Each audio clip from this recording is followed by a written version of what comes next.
কুলটির 102 মানে আসানসোল কর্পোরেশনের 102 নম্বর ওয়ার্ডের 12টি আদিবাসী পাড়া কিছুদিন আগে ভোট বয়কটের ডাক দিয়েছিলেন।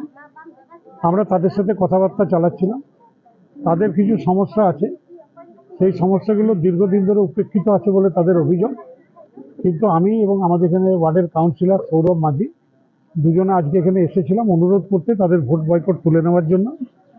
তো তারা আমাদের কথা রেখেছে, শুনেছে এবং তাদের সমস্যাগুলো আমরা শুনেছি।